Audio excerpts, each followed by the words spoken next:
がサタンしろ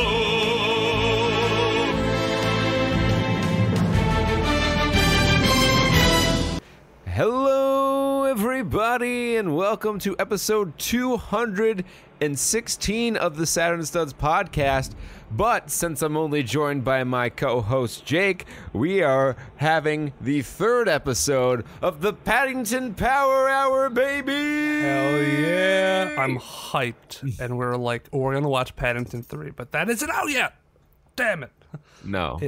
We were upset to learn that there was no Paddington 3. However, typing Paddington into the search bar in Prime Instant Video gives you a plethora of material that we can use to keep this show going for at least 5 more Peter absences. Oh yeah, we'll keep this going until the end of the world. Because they were like, kids need this bear. We will bring this bear back. This bear needs to be in their lives. This bear from darkest Peru, who helps people with all their problems, and somehow the only reward he gets is just like, thanks, Paddington. Really glad you could help. Instead of like a medal. The disgusting one was the fucking mining hop. Where the guy just took all the fucking money.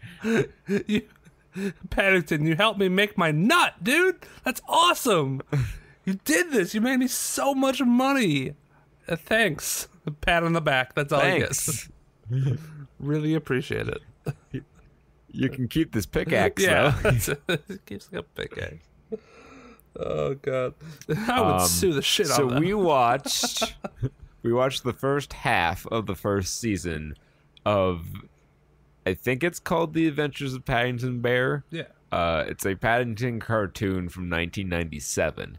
So 90s month come early this year. We're doing Christmas in July with 90s month in late June. Yeah, so we watched some of that because Peter's not on the show today. He's off doing something. We're not exactly sure Gallivanting what he's doing. around town. Is I really think he's trying to find his wife. Trying to find the mate that he's soul searching for.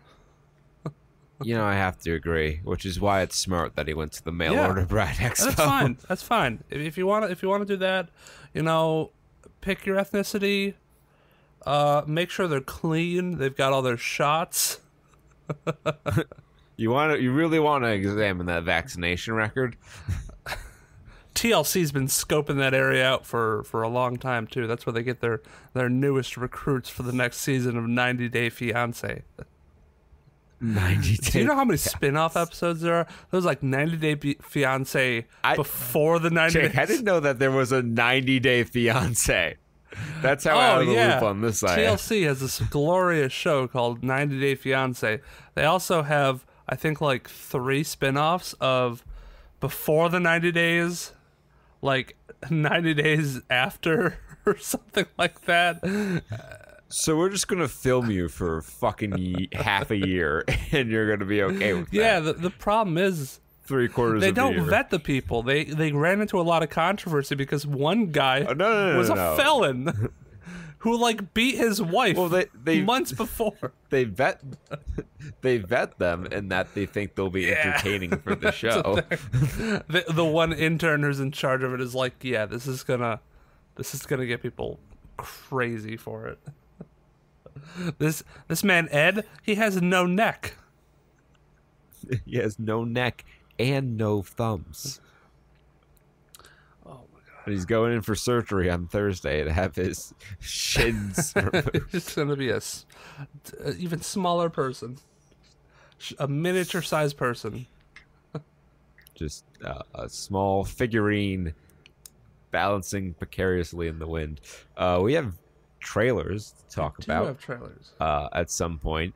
Once again, this is the Paddington Power Hour 3 edition of the show. And we're going to kick things off as we typically do with our trailer roundup segment we call Tray Watch because we're hip. Yo. And we got a nice little slew here.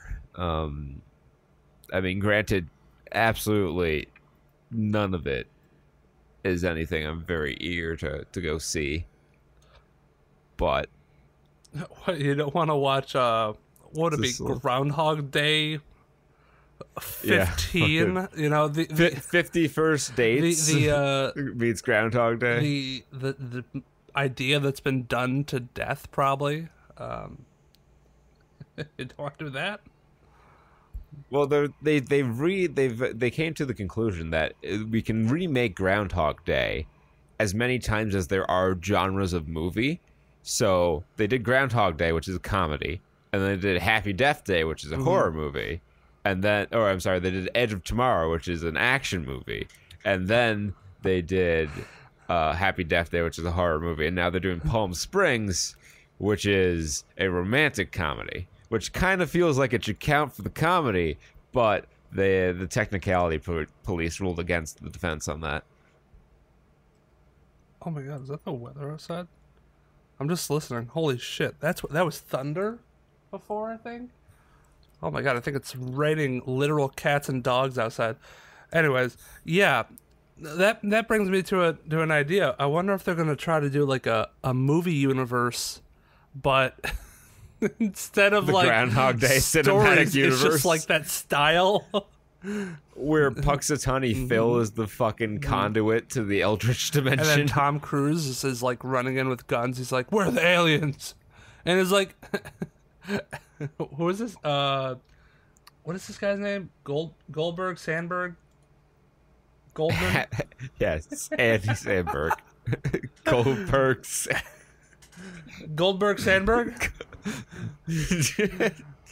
Andy Sandberg. Don't add anti-Semite to your list. I'll have you know I am 1/32nd Jew on my father's It side. would really flesh out my my resume. So, so Andy Sandberg is just coming in like, "Hey, what's the problem, bro? I'm a goofy guy." Oh yeah, you got caught in the infinite time loop with me. Like, yeah, you may have heard of these. And then it's like, we have to combat nihilism. And then there's this other old dude who's in the time loop with us. There's 3 people. So, Palm Springs is... So what happens at the end of the movie, obviously, is that the 3 of them hook up and become a polyamorous union and live out the rest of their day. Live out the rest of their day? Just over and over again? No, they eventually when they escape. Yeah. When they come to the realization that the power of the love they have for each other is stronger than any time spell cast by Teferi. So infinite time loops are a crazy thing. They'll really get you. They can spark polyamorous loves that are definitely feasible. Wouldn't that be so Hollywood though? Oh, to like yeah. make that to take away. It's like the new like inclusive. They're like gays and lesbians are in all of our movies. That's the only relationships we have now. We need no more straight couples until we balance the historical numbers. Yeah. We need some polyamorous stuff now. So sure, let's give because screw monogamy. Oh, what was that? What's that other guy's name? She didn't hear me. The what? I said screw monogamy, and then I looked to see how Diane reacted, and she didn't hear me. I know. Monogamy's overrated.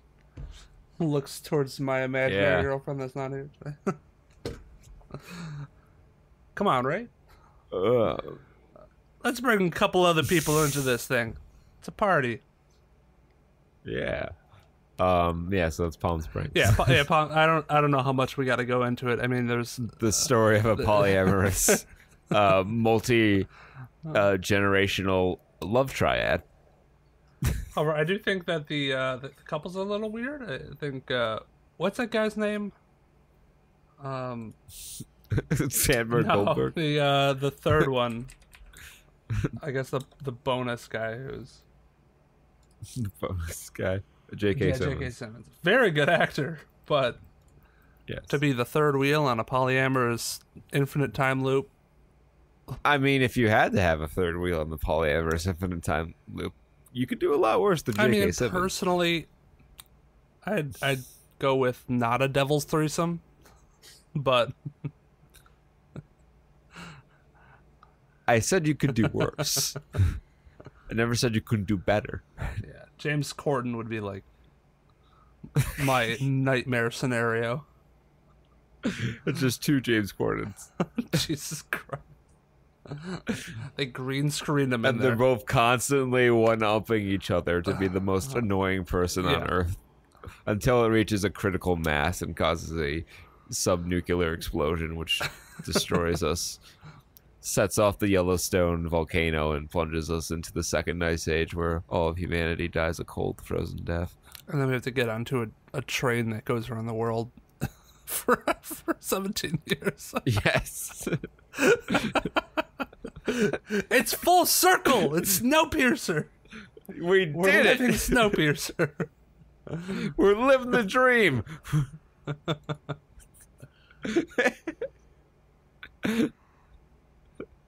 Oh, we did not Jesus. write that. I want that to be perfectly clear. This was not scripted in any way. Oh my gosh. So, speaking of trains, one that didn't go around the world but just to a peninsula. Just It's Train to Busan presents Peninsula. definitely trailer 1. Don't worry about the trailer we showed maybe like a week ago. It was a couple months ago at this point. Yeah, now we're just gonna get random times where they're like, another trailer, until it actually comes out. It's like irresistible. We had trailer 1, Yeah. and then like 3 months later, we had trailer 1 again, and today we have final trailer. Don't forget it. Don't forget about it. Final trailer 43. Trailer 43. We haven't showed all the movies. This will be the final trailer. Yeah, they're just gonna stop putting out movies and just release movies in trailers individually over a couple months, and then you have to put them all together. They're going to release trailers. Yeah, movies are dead. Trailers are the future. We've watched so many 3-minute mini movies for this segment. Some really tight editing. That'd be on really those. interesting. I've watched every movie, just in 3-minute intervals. I've just watched all the trailers. I get the gist of it. Yeah, I got the So gist. the trailer for Peninsula, it's very different. There's no train. It's more of a van that they're going down the road. Because the train's old news. People don't want to see the train again. No, I mean after Snowpiercer. Yeah. People are like, give me something else. So I think they're gonna go back to the roots in like zombie stuff and just run around the city killing zombies, and the CG looks pretty Korean. yeah. Yeah, I don't want to say it's bad, but stick to anime. It's that CG. You know the kind. I think it's like low budget CG, and that's okay. I mean, I think this is going to be a good movie that if you just don't care about, if you just really like zombie movies and you don't care too much about having the most pristine like animation on some of the stuff, then watch it and read subtitles. unless you're racist and you don't really want to get into the subtitles, and you're like, if they're not speaking English and I don't want to listen to them, I'm not gonna be brainwashed by no Koreans. My grandpappy fought against them in World War whatever. Yes, World War, the most famous conflict in Korea in U.S. history. Korean World War. Ranking right above the Korean War. That's fake news. That my grandmother legit served in. But yeah, Peninsula. It's a zombie movie. It takes place. It's surrounded by 3 sides of water. I would have. Holy shit. Okay. I heard that. All right. I saw that come up on Audacity. I'm like, oh. So this is how this podcast is gonna go. What the hell was that? Was thunder. That was. Oh, that's what I'm Jesus saying. Christ. I have a. I'm wondering if I'm gonna get like a, one of those warnings on my phone. I have a little. Yeah, hopefully your power doesn't fail. There is a flash flood watch for the area because it's coming down. So we haven't had like any power outages, which is actually pretty cool. So Baltimore's power system is really, it's all those rats that are running on those turbines, keeping them going all day. We've harnessed the rat power. Make fun of us now, Dolan Trump. You just grease the fucking the wheels in Old Bay so they can't grip it. Yeah. It just all tumbles. That's how they break up the Old Bay. The like pink rocks that comprise Old Bay seasoning. They just throw in there with the rats on the wheel, and they get tumbled down into the flakes you put on everything down there. And then the rats eat the crab scraps that we all consume. The fucking the bits, the leftover bits. Leftover bits. It's so I don't know if it's wasteful. I wish they could do something with it, but it's like just shell and crab guts after a crab. Like you get a little bit of crab out of it. I'm just like, why am I doing this? It's so time consuming. Just give me a steak. Like lobster, they have it boiled and they have the tail just sticking out ready for you to consume. They give you crabs. They're like, here's some crabs crusted in Old Bay seasoning. And now take it apart. Disassemble it like an M16. Field strip your dinner. I mean, that's essentially what these people are doing. And these Marylanders who live here for their entire life are just like, I can do this in my sleep. And they're methodical about it, and they're grabbing out all the meat. They're like, you want some tail? You want some tail fin? It's like, sure. Fucking field strip my crab for me. I don't care. Tail fin on a crab. Yeah. Or back fin, I think it's called. That's the pièce de résistance of the crab. And the claws as well. Yeah, the claws. The white claws. Ain't no laws. It's the most wanted alcohol among college-aged women. Just like Jim Gaffigan is fat and most wanted. Another movie by Saban Films. Saban Films, baby. When I saw that pop up, I got really excited. Yeah. So they're taking the fucking red box approach by casting a comedic actor as like a serious person and like Becky. Becky. Just the name of the movie. Why? Why is it Home Alone with neo-Nazis in the woods? Yeah, they're that's a bold move. Jim Gaffigan getting into serious roles. I'm not saying he can't do it, but I don't know if this is one that he wants on his filmography, though. I hope they're paying him well. There was one scene that I just saw, and I hope there's like 10 others, where he's just talking to somebody and he's sitting at a table eating, and I hope there's like 20 other scenes that are like that of him just stuffing his face. Just be like Ocean's 11, where Brad Pitt's eating in every scene. Yeah. But yeah, he has to be eating like he's in a 70s movie, just throwing it in there. Just eating Hot Pockets all the time. I want him to do some comedy bits during this. I want to be like, yeah, tell me about how you're eating again. It's like, hey, you want to go get something to eat? And on the way, we can grab something to eat? Yeah.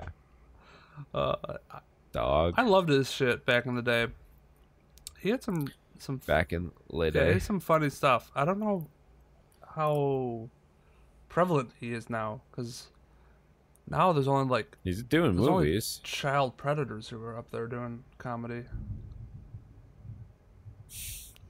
I like how the thunder's just like as soon as I said that. Yeah, it really punctuated your point there. I say that because Chris D'Elia is currently getting Me Too'd out the ass, and he's I don't know who that is. he's one of the like Joe Rogan's group of friends. Okay. Just That explains why people I who don't know frequented like the Comedy Store in LA and went on a few tours. He's pretty funny. You might know his bit about like drunk girls. Like, I don't even care. I don't care. He imitates drunk girls really well. But Right. that might be because he's had experience with preying on drunk girls. Allegedly. Okay, well, like, let's. Well, I don't know how to say this correctly, but what are we defining praying as? like completely stone cold sober, and the other girl is like Okay. blackout drunk. Okay. Barely remembers it. Yeah. No. Yes, like the that is extreme wrong. case of it. The extreme case of it. Right. Not the, hey, we're both drunk at a party, because if that's the case. It's at the end of the night. Like, I don't look too good. You are my only shot. You will never make this decision in the sober light of day. We're probably both gonna regret it in the morning. Oh, Jesus. Are we terrible people? I think we're realist. And the people who complain a lot about this are the people who are, like, very... how do I say this tactfully without getting Me Too'd on the internet? I think... Tightly wound? Well, because, like, I personally, as a man, I feel that it's, definitely one-sided towards a girl. Like, if you're both drunk, it's the guy's fault. But... Oh, yeah, in that respect. If you're both to the point where you can't make good decision-making, but the decision happens, is it completely the guy's fault? Or is it the both parties' fault? And then it gets into a very sticky situation. I got a lot more serious than I intended. I know. Well, I mean, it's interesting because this guy is getting Me Too, and it's like stuff's coming out that are like 5 years old, and even Danny Masterson is really going through it right now for like in wrestling right now. Like, tons of people have been getting accused over the past couple days. Wow. So we're having another wave of this sort of thing. And, like, my stance on this is, yes, you should 100% take the accusation seriously and investigate to the best of the available evidence. But that does not mean that we abandon the presumption of innocence. Mm-hmm. Yeah, I 100% agree. I mean, I think that's one of the things that Masterson's lawyer. And if you don't know who Danny Masterson is out there, it's Hugh from, or Hyde, not Hugh. Hyde from That 70s Show. Also played a major role in The Ranch, and he actually got fired from The Ranch because of these accusations a couple years ago. Not a great ranch hand. Yeah, I know. But these allegations are like from 2003, and they were saying that they were investigated back then, and they were found to be without merit. And he, unfortunately, like he's really going through it. And Chris D'Elia actually apparently lost his role in the new Zack Snyder movie, Army of Darkness, that we should be getting a trailer for eventually soon, I think. So I think the filming is done on it, and it's just going through like post-production. Well, that can take a while. Yeah. So that typically is the longest part of the process. well, I thought they finished a while ago, because you could kind of like track it to when Chris D'Elia came back to the podcast and was like done filming all of his stuff. But maybe they did it in segments. But who knows? Because now apparently he's replaced. Like the day that these allegations came out, he was like replaced immediately in the film. It's like when they edited Kevin Spacey out of that movie. They completely recast him like on the fly after his shit came out. So like there's certain cases where it's like it's understandable if evidence is out there and it's very blatant and like maybe they're already arrested or charged. And I think that's kind of like YouTube's policy is that they'll take down a channel if they've actually been charged for like child abuse or some sort of illegal activity. And the videos promote that, but they wait until they're like actually charged before they take action. But these producers are just jumping. I feel like they're jumping the gun, to be quite honest. Yeah, but who knows? I don't know. Public opinion's a bitch. The Nest. Steer away from that topic. We're just gonna have one podcast where it's all like political debate and get really heated on stuff. Hell yeah, I think we should do that one day. That's one of the ideas we can just put right in the trash. Put that in the shitty idea bin. Put that in the Jake shitty idea bin along with all my other ones. Every now and then one sneaks out. One creeps out and is like, Paddington. And then it's a really good idea. The Nest, about how you can get a rebate on your energy bill by installing a Nest home energy control system in your house. Wow, how cool.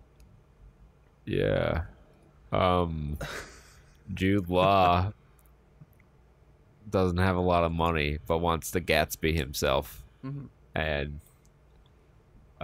they get a horse, and in the trailer you see that the horse dies because it's just being fucking dumped by a front loading. It was like, oh god, you just see this like limp horse. Why'd you put that in the trailer? No, like rigor mortis had set in, it was stiff. It was dropped. Like, where are they putting? Were they gonna burn it? They're using it as fertilizer. Gonna make some glue out of it. They were burying it. Send them to the glue factory. Clop clop. Make some furniture out of bones. I will read to you all the synopsis as provided by Movie Clips Trailers.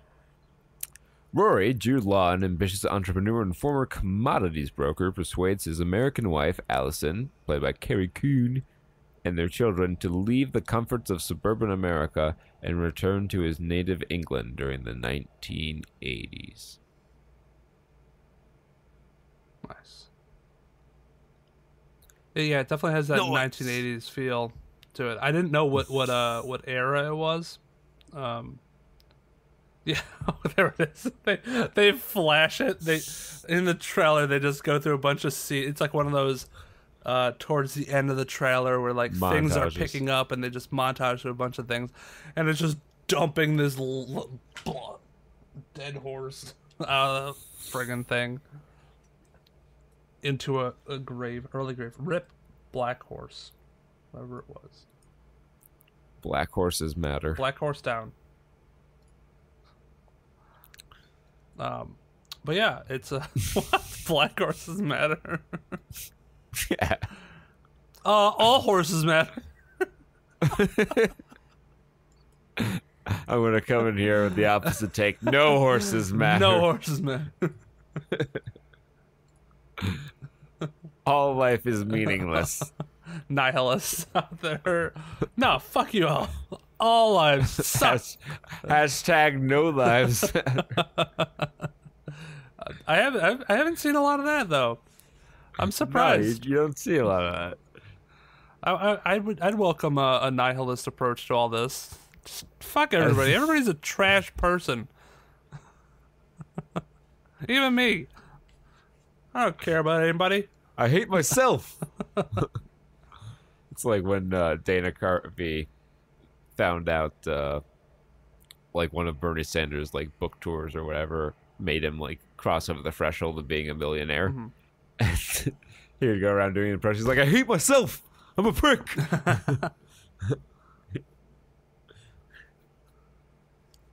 Yeah.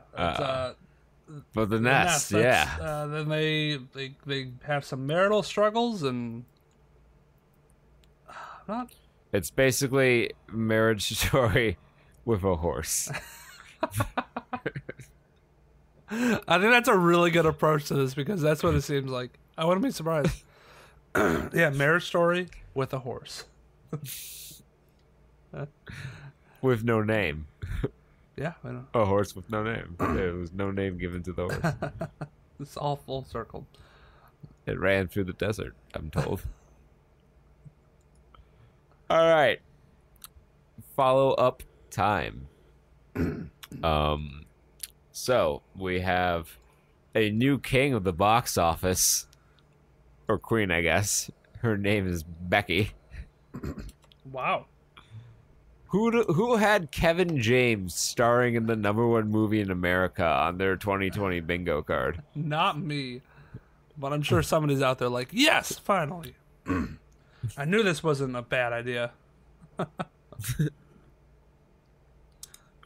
And we should definitely watch Becky, so yeah, I think it's a good idea not to spotlight it.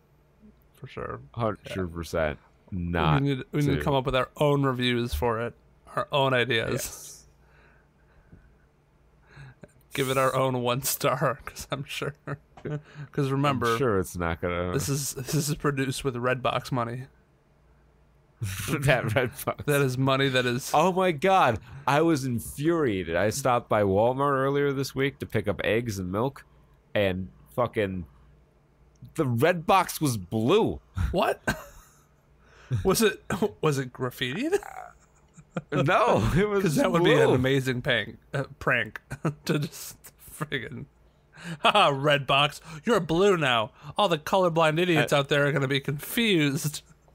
I don't know if like that's just because it's in a Walmart that they had it painted blue. Maybe, but that's false advertisement. It's a red box. I saw a blue box. I feel like anyway, Becky made $194,000. I feel like that'd be against like Redbox's company policy. Like, if we give you this premium equipment, this premium DVD rental equipment, you cannot paint it. Meanwhile, Target's like, we're fine with it. Yeah, matches our color Stack scheme. 'em up. Bring more in. No, make more movies that no one wants. Target would never allow that trash inside their establishment.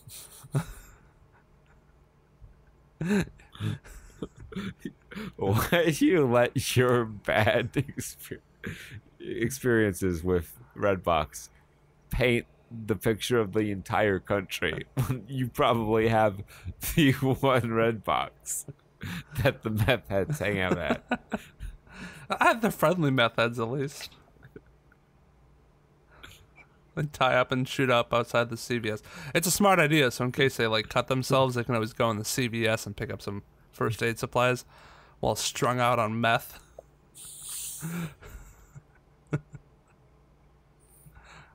They have a portable DVD player. They're just playing Redbox shit.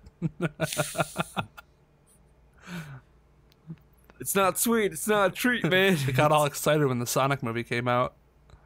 They're like, hey, we're speedballing too. Hey. I think meth isn't a speedball. Well, they try a bunch of different stuff. They're not just all focused on meth. They're a diverse and inclusive drug group. Okay. You know, I just would think that if I were addicted to meth, I would probably be, all focused on meth. Yeah, you never know. People are like, I don't want to eat like chocolate chip cookies all the time. Maybe I want some brownies every now and then. Or maybe I want some peanut butter sandies. Where are the pecan sandies? Maybe I want some cocaine. I don't know. I want some cocaine, yeah? They save up enough for the coke. Anyways, back. Number 2 movie in America, little movie called Infamous. And Infamous made $160,000 in 58 theaters, and it opened. Yeah, that's week's number 1. I thought that was last week. I'm like, apparently it was number 1 last week, despite opening this week. Oh, was it? Yeah, it's also our spotlight film because we've talked about pretty much every other movie on this list, except for Becky, the one we want to watch. So, by default, we have Infamous. So, how this works is that we read some IMDb user reviews. Typically, I will read all the really positive reviews. Jake reads all the really negative reviews, and Peter will read the middling reviews. Since Peter's not here, we're going to split his duties between us. So we will each take on a additional middling review. But as per usual, I will start with awesome movie. That's 1, 2, 3 A's and 1, 2, 3, 4 L's. Really enjoyed this. Period. 3 exclamation marks. I should put the period in there before the exclamation marks. How far would go to be famous? Would you kill for it? Question mark, question mark. And the funniest part of the review, 6 out of 65 found this helpful. Oh, jeez. Jake, I have a question for you. 6 out of what? Wait. How many? 6 out of 65. 6 out of 65? 65 Yeah. people watch this movie? No, 65 people. Oh, yeah. What? Or wanted to watch this movie? I'm... Oh, I guess this one is 29. But some of these have just very few. What's your question for me? How far would go to be famous? Man, Would you kill for it? Question mark, question mark. I'd go pretty far. So I mean, how far go to be famous? How far would go to be famous? Would you kill for it? Why? Question mark, question mark. Why use... That's does Bruno Mars is gay? Yeah, does Bruno Mars is gay? Why use more words when less words do trick? Just get out all the thes, the yeah. We don't need them pronouns and prepositions. Yeah. All right. So, this is a 1 out of 10 because Movie Freak 2019 said, "No, this is a twisted fantasy world. Gangsters, go get a job." It's this is your grandfather just writing this review and just being, "Damn millennials. This movie sadly confuses clueless youngsters." Wait, no, youngsters. Youngsters. They forgot the N. This youngsters. Youngsters. This movie sadly confuses clueless youngsters. The difference between reality and the fantasy world. They add an extra S, so it's fantasy. Fantasy world. I guess that is why we see much crime nowadays. These youngsters want everything the easy way. They want to get rich, but they don't want to be dedicated and earn it the natural way. They want everything the easy and crooked way. They don't care who they hurt along the way, as long as they get what they want. Who hurt this guy? I don't know. The sad reality of majority of the younger generation. Asterisk, did anyone notice at the end when Ariel was about to be caught by the police, she was holding a brand new iPhone 7/8 in her hand before her last blog, and the moment she let go of the phone and when it hit the ground, it was an old damaged iPhone 6. Lol. what is the laughing face with like the arrow eyes. Yeah. 5 out of 8 found this helpful. That's 5 too many. That's That is, man. Who hurt this person? They like yeah. they got ripped off somehow by a young person. Yeah. Like this guy, also, Farojas, with his 5 out of 10 review. This is why the world must end. Has similar feelings about the Ukesters. Millennials, Gen Zers, influencers, you know them. This is like fucking InfoWars. Oh Millennials, Gen Zers, influencers, period. You know them, period. They must post everything they do to Facebook, Instagram, TikTok, or whatever. They crave attention. They must have followers. This picture depicts a sad teen girl just like that, Ariel. She kills cops, kills innocent customers, and is even so dumb as to make a live video of an armed bank robbery. The stunt gets her boyfriend killed, but who cares? Question mark, exclamation, question mark. She got the likes, and that's all that matters to her. Oh, on top of that, when she's finally taken down, there's crowds cheering for a cop killer / innocent customer killer. What the fuck? Question mark, question mark, question mark, question mark. Or there's exclamation points in there. The sad part is that even though this was just a movie, the real world is just like that.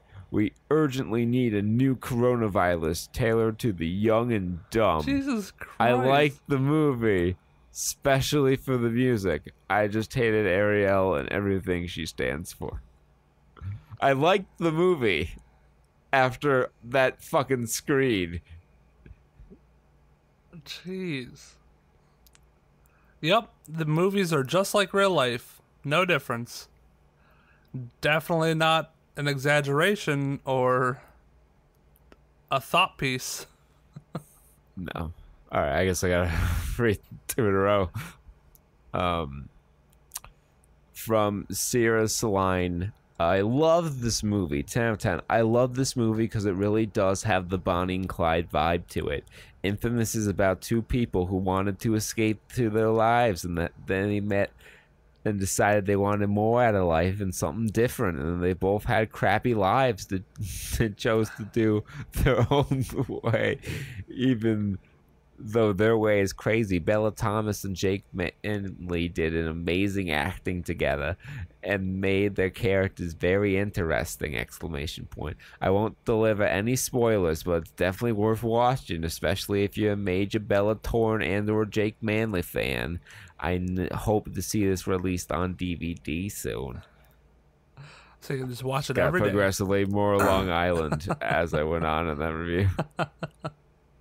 Well, this person, I think the real issue is who they're dating. The 1 out of 10. I wish I could wipe memories after seeing this. From Loud S Silence. I don't know. My girlfriend picked this movie to watch, and I don't think I've seen anything this terrible since Glitter. Oh, what's wrong with Glitter?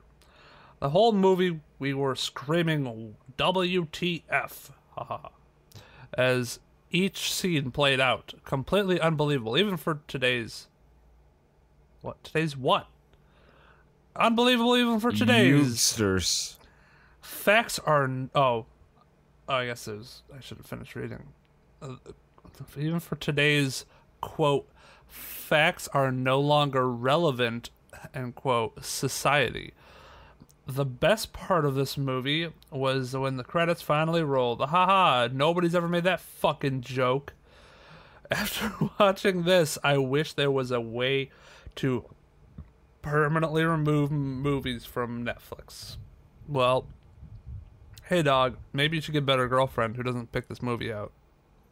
Yeah, get yourself a girlfriend who doesn't have shit taste. Yeah, 1 out of 5 that's helpful. But let's just take this in the middle group. Somebody who was like, maybe 5 out of 10 from Ali Dortage. some of the negative reviews: stylish garbage, Gen Z natural born killers, modern day Bonnie and Clyde, all correct. I watch it till the end. She asks, is this really destiny?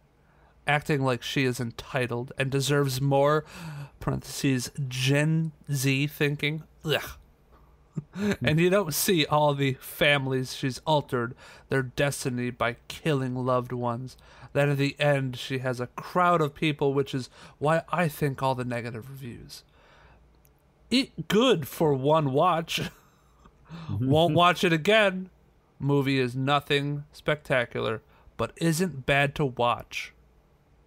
Decent camera, decent acting, redone and redone script. 1 out of 7 found this helpful.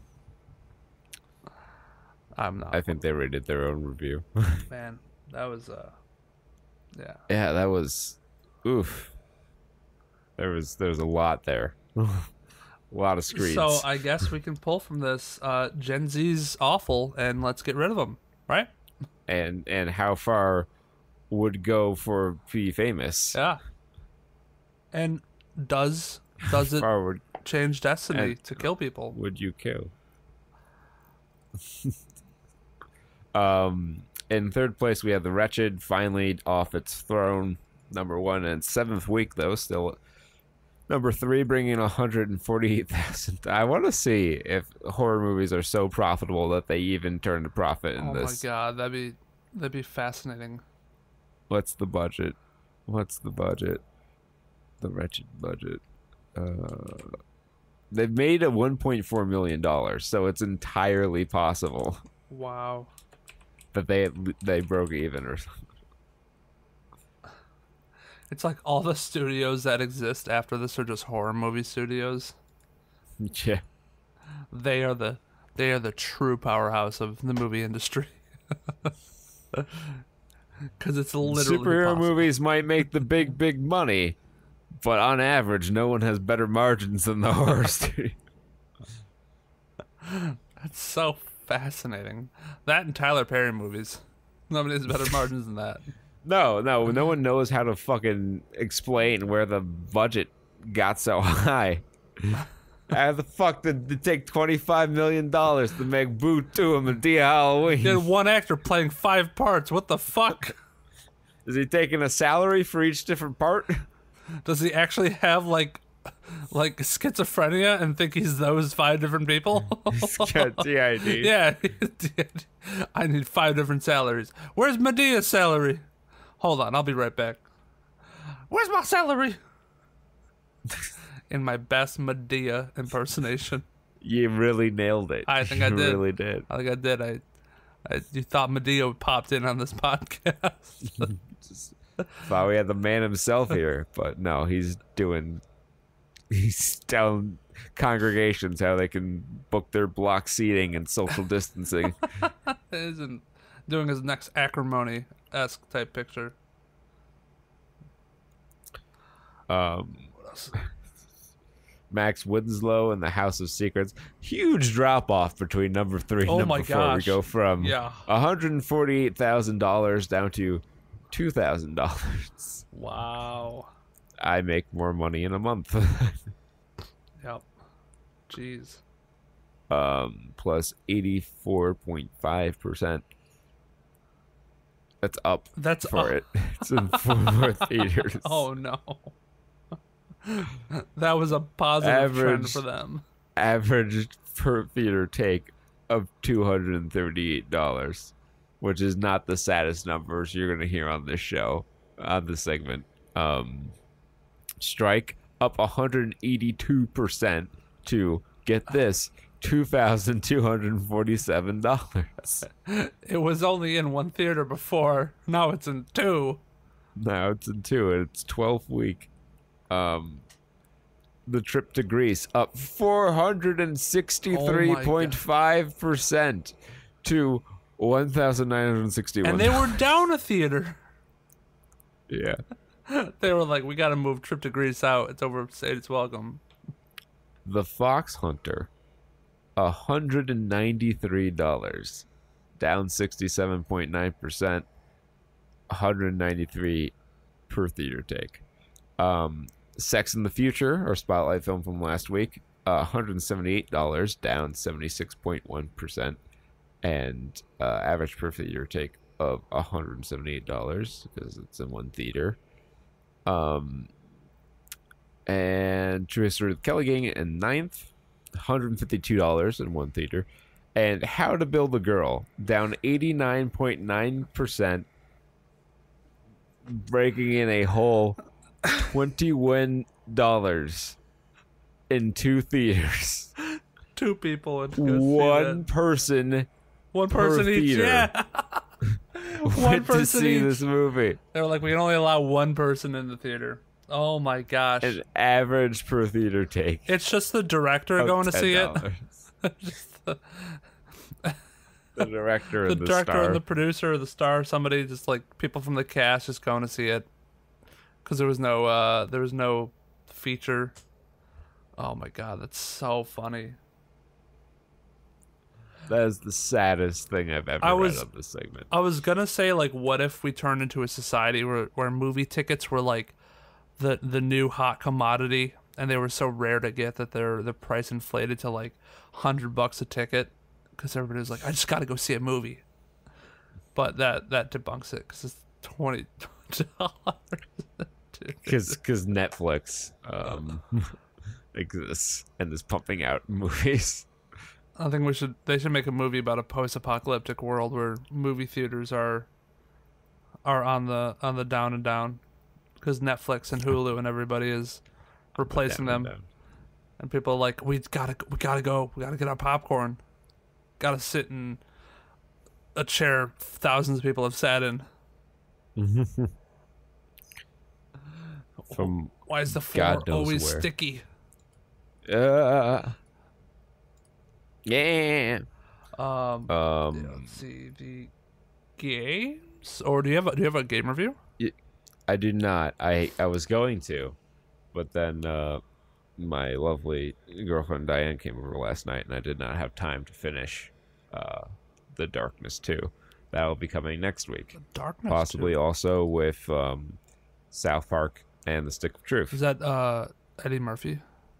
The Darkness. Yes. Twin and Charlie too. Is it Charlie Murphy? Yeah, Charlie. Yeah. Darkness. Twin Brothers Darkness. Charlie and Eddie team up. This was long before Wesley Snipes. That's fun. Yeah. Fucking. Oh, that South Park should be a good one. I think I watched that. I watched I think PewDiePie play that. That was a very actually pretty very cool game. Did you just admit to watching PewDiePie? Yeah. No, I'll admit that time and time again. I watch PewDiePie.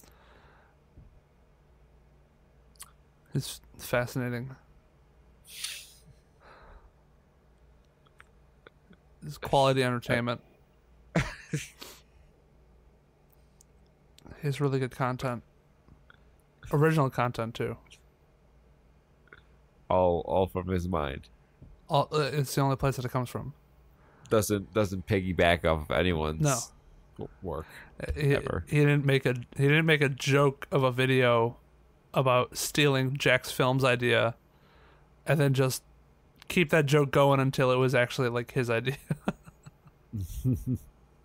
Because I think Jack's Films is a why or something. Yesterday I asked you or something like that.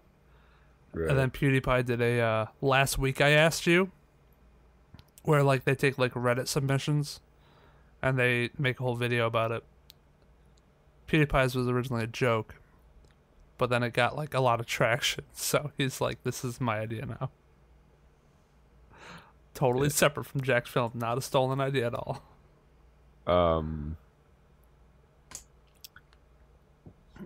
So EA Play was EA's direct press conference this year in place of E3, and then we had a number of announcements coming out, and one major non-announcement coming out of this event. First announcement is that Apex Legends will be coming to Steam and getting crossplay. So if Apex Legends was the one thing that had Origin installed on your computer, be free, my child. Yeah, I think I might install it onto Steam now. That was cool to see. Yeah, you'll be able to play crossplay on it. This adds to the growing number of EA titles being added to Steam, including Sims 4, Titanfall 2, which you should definitely play if you've never played it, and a few others.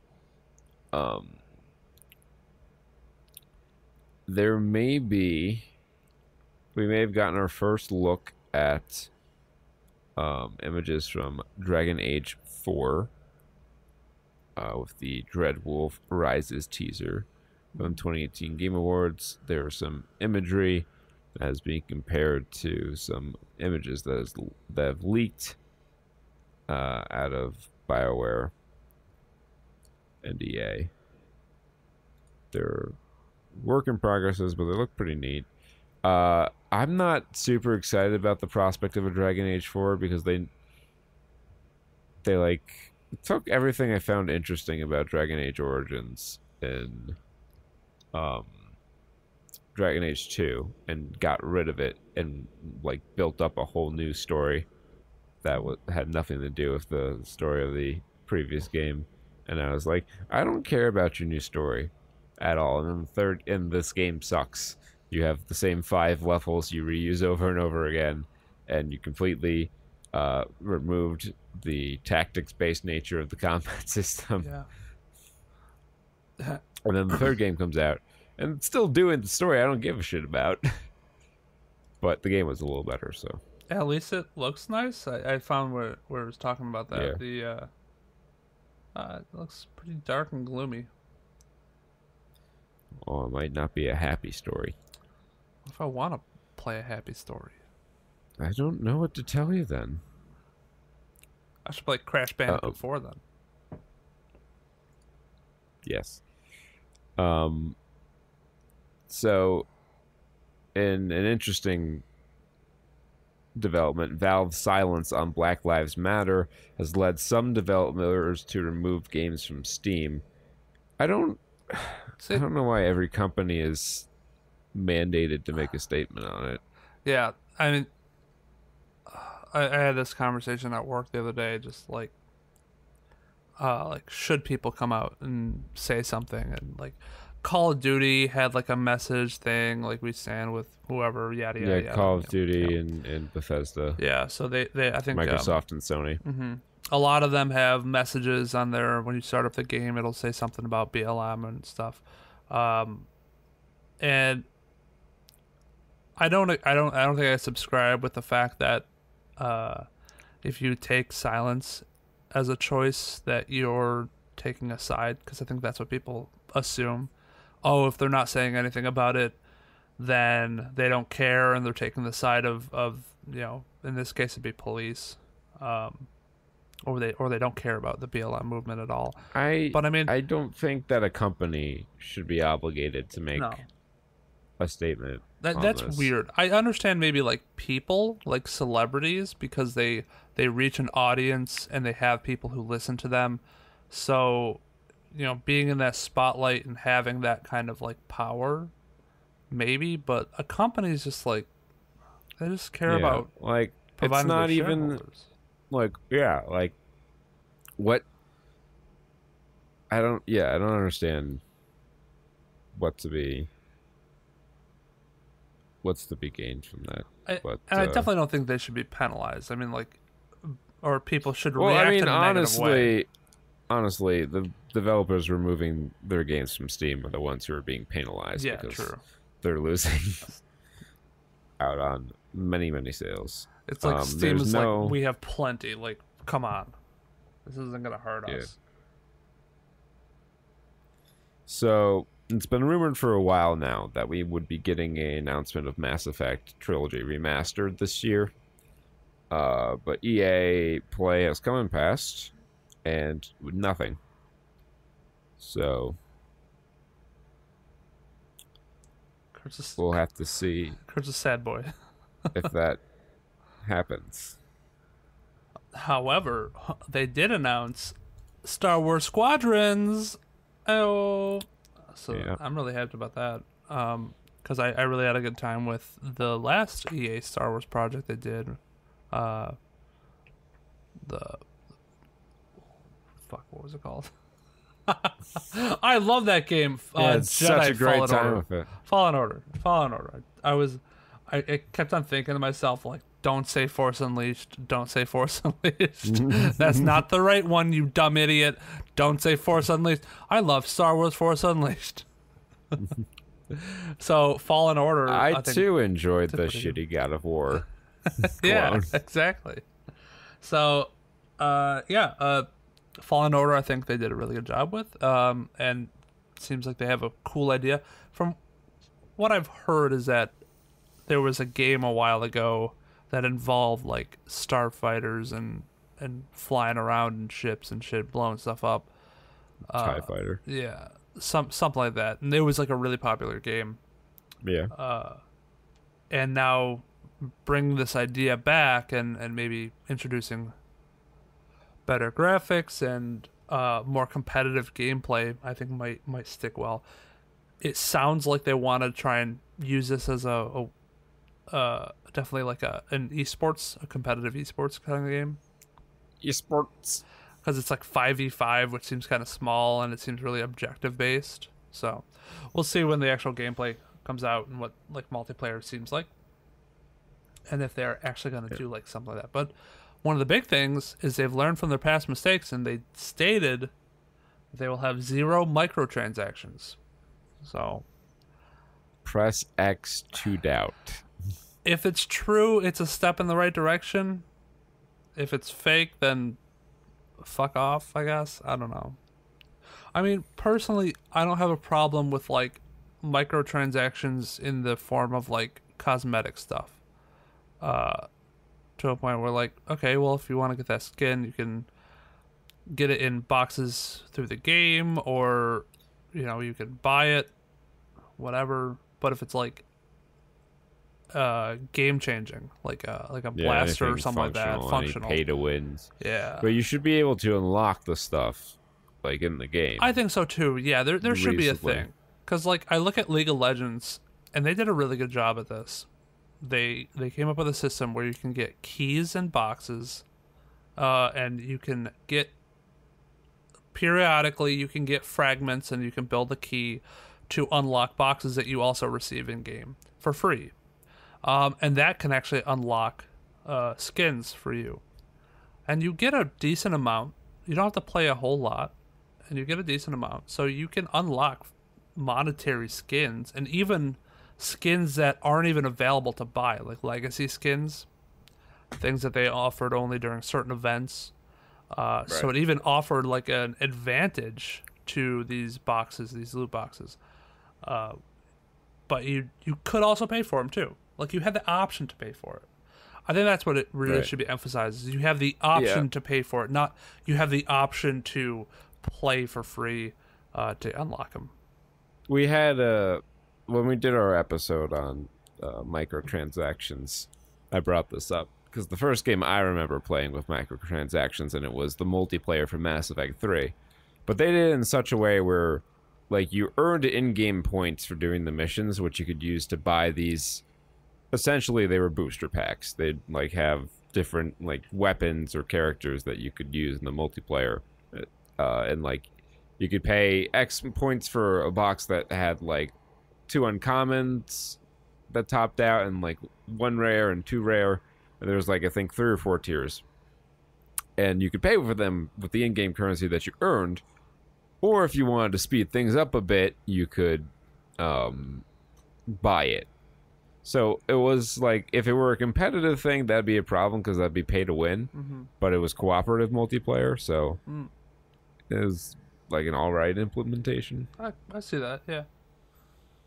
That's good. I mean, as long as we're just shifting from this massive microtransaction era, so I think that's a good sign. But we'll have to wait and see until it actually comes out, because I think we've been lied to a lot by EA, and not too happy. We've been hurt before. So we're a little iffy about trusting them again. Yeah. I know I don't trust EA. No. My trust came back a little bit with Fallen Order and how well they did that. But this Well, is Respawn makes good games, Yeah. but doesn't mean EA is a good publisher. no, yeah, definitely. We saw Cyberpunk 2077 get delayed again, unfortunately, but I think right now we should Yeah. not be surprised at all by any sort of delays. I mean, normal games No. have delays that are not in a pandemic.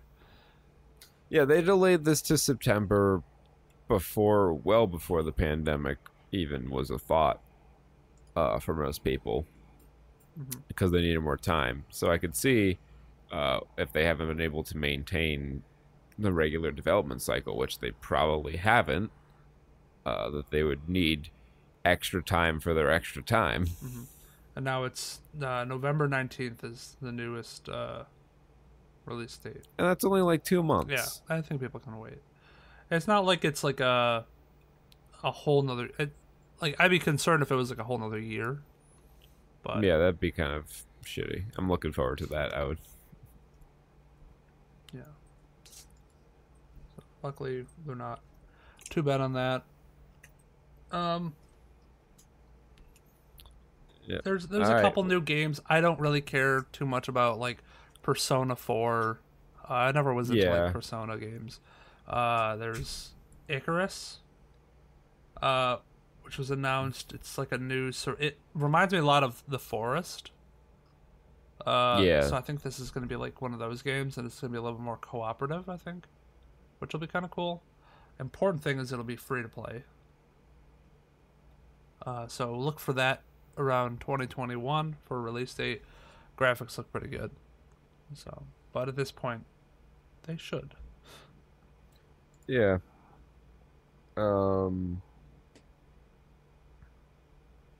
Yeah, just nothing too exciting Yeah, in it's just particular. if you like stuff from EA, take a look at what they announced, and won't go through every single thing that they announced, but take a look at what they came out with during their press release, and we'll probably be hearing more from different developers. I did see one place that there was a possible price leak for the PS5 at $499. I don't believe it. I think that's a little bit too conservative, but Well, the what's it? There was some guy who worked on the launch of the Xbox 360 and the Xbox One, who said that in his opinion there was no way Sony was going to price their console above $499.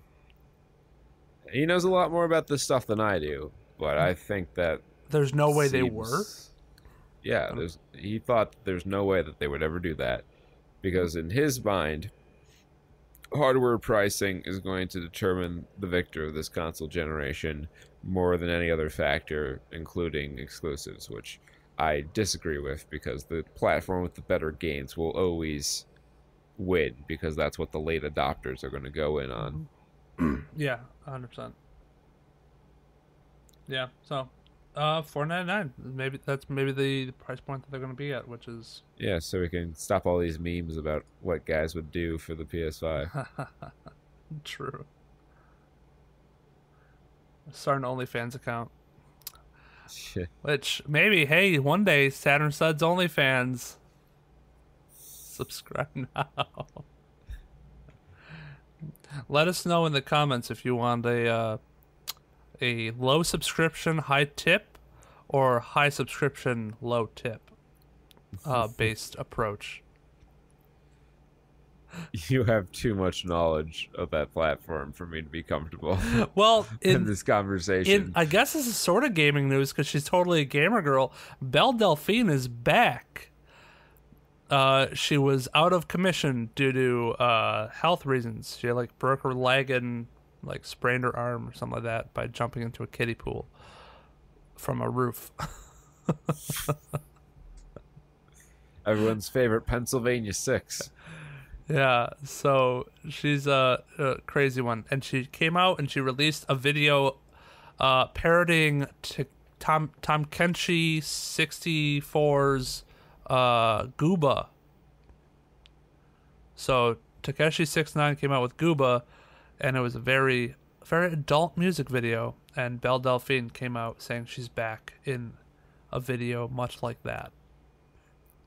And then also announcing that she's making an OnlyFans, which in the first hour she got like 1,500 subscribers or something like that. She now has about 54,000 subscribers, or 5,400 subscribers, which comes out to like $190,000 a month, which I am so depressed about. Yeah, that's a sad end to that story. That's before tips.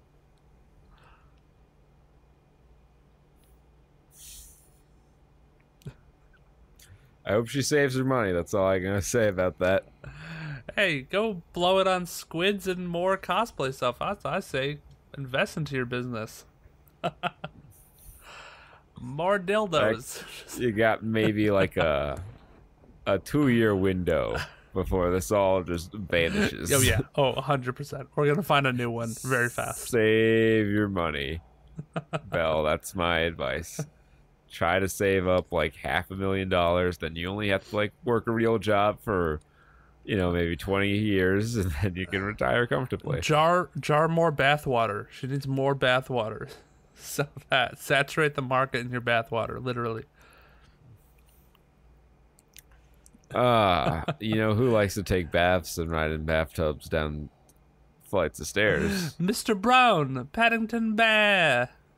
Yeah. Of the Bear family. And the Brown family. Or of the Bear family. Yes, we never really find out what his bear last name is. I don't know if they subscribe to normal familial name compositions like that, but hey, at least his last name matches the color of his fur.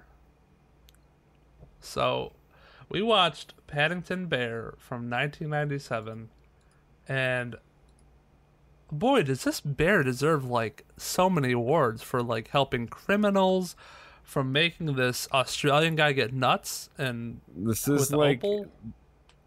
Paddington is like Forrest Gump in this show. Like, he just happens to be in the middle of everything. Yeah.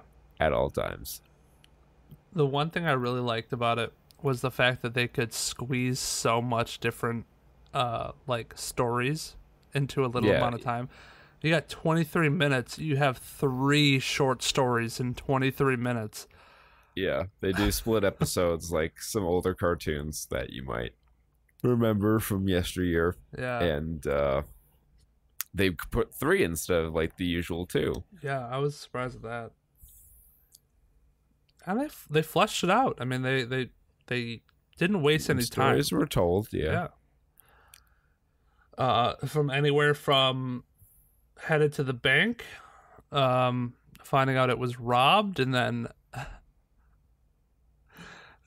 conveniently having a 5-pound note or 5 pence note that was covered in marmalade. That was used to identify the robber.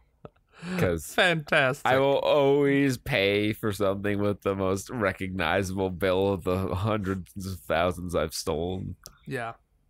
And that person just happened to be watching the robbery, and it's a small city, so they all pay attention.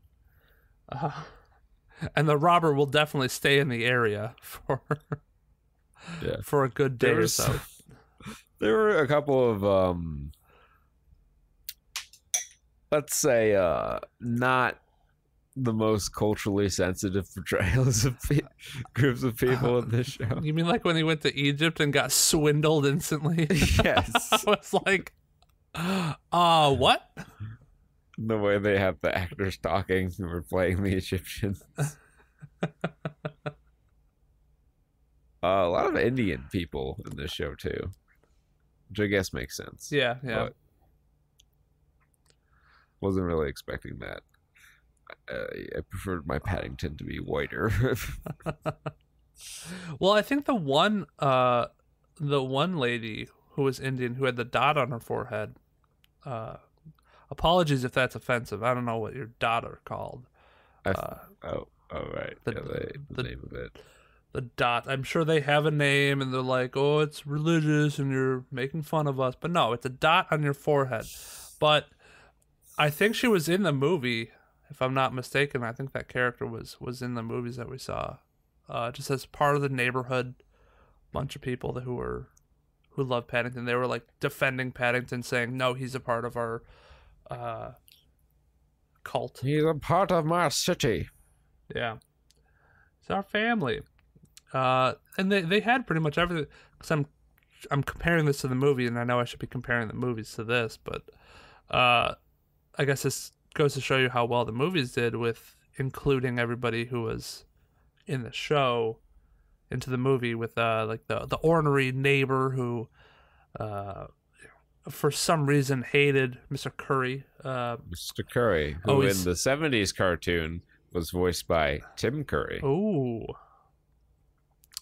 Tim Curry voices Mr. Curry, who still has the same like mannerisms. Likes to be in plays and hates the bear for no reason. Wants to like take advantage of him. Yeah. What was your favorite segment of the ones we watched?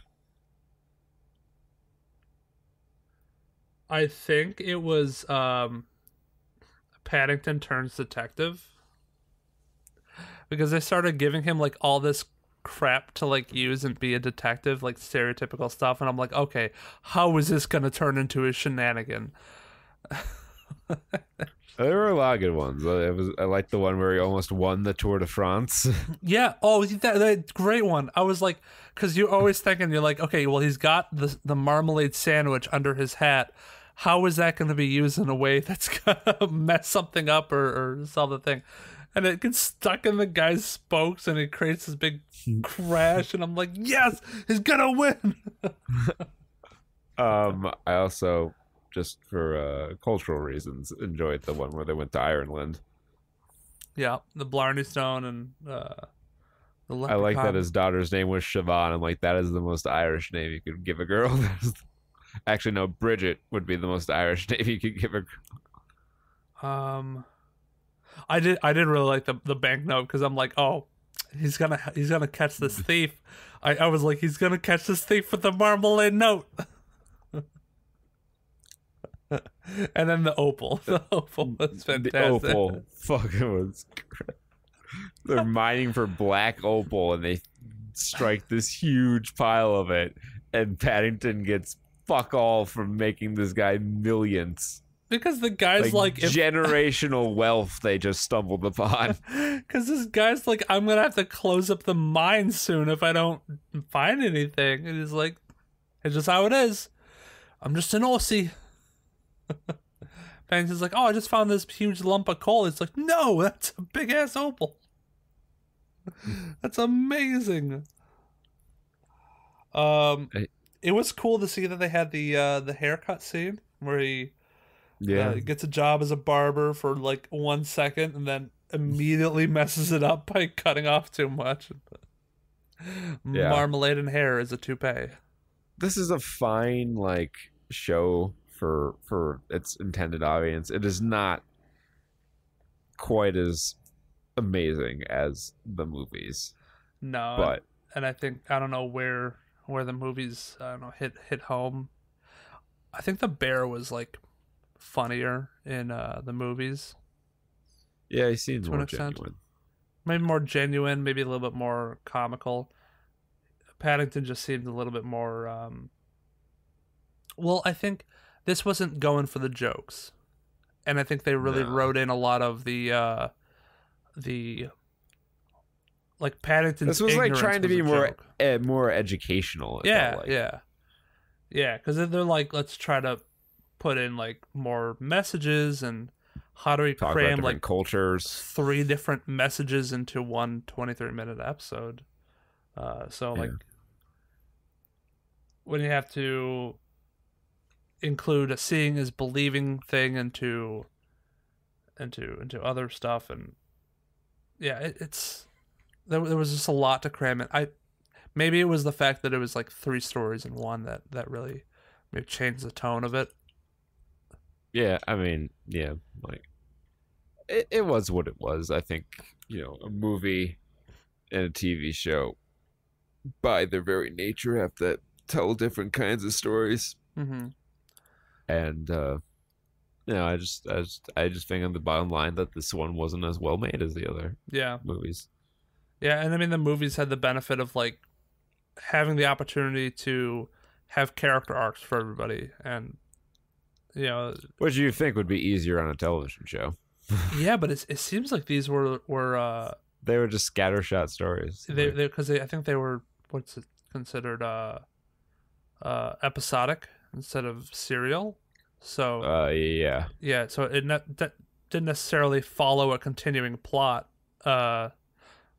Maybe it eventually did. I don't know, but movies definitely had that story to tell, and with that comes character arcs and changes in characters and times where you can spend on some emotional stuff to where we really hit home, I think, with us. Because I mean, there were some emotional things that were like, damn, how does a movie about a bear really like drive home? Like that? Yeah, it do be like that sometimes, even when I'm a human. This bear has some messages to tell. He has a story. Yeah, but this is fine. Like I can joke and say that you must watch All Things Paddington and go see this, but it's probably not worth your time if you're an adult man. Not true. Yeah, if you're anywhere from the ages of like, unless you have a child. Yeah, if you have a child, then more power to you. Definitely don't watch Paw Patrol. Controversial messages. All right. I think that's all I have to say about Paddington. We kept it a nice trim hour and a half for y'all this week. Don't worry, Peter will be back to push the show to double its length next week. 4 hours next week. Things to say. If you did enjoy the show, please take the time to subscribe to it on whatever podcasting platform you found us on, and leave us a review. The reviews help out a lot. Even if they're not the most positive reviews, we can learn and make the show better. Check out our live stream. We'll be streaming tonight. Probably going to finish up Mass Effect 2, the last post-credit mission, and then do something else. I'm not sure quite what yet. I don't know if Peter is like away from home or like was just traveling during this time. Mm-hmm. So we'll see how that works out. That's going to be a big indicator of what we can and can't do vis-a-vis Borderlands 3. But yeah, so check out that Mixer/Saturn Studs and Twitch/Saturn Studs. We're on both for now.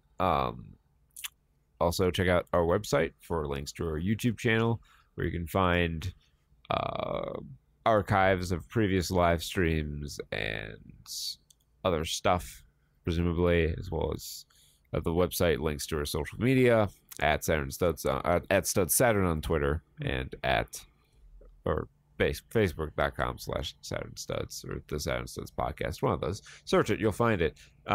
Just Google it. SaturnStuds.com. Easiest way to do it. We have faith in you. You'll get there. You'll get there. You're smart enough to find this podcast. You're smart enough to find our website and social media presence. Also, I'm pretty sure links to all that shit are in the description of this podcast. So yeah, we make it real easy for you. Have at it. And until next time, be well, stay safe, and party like it's 1995. Bye-bye.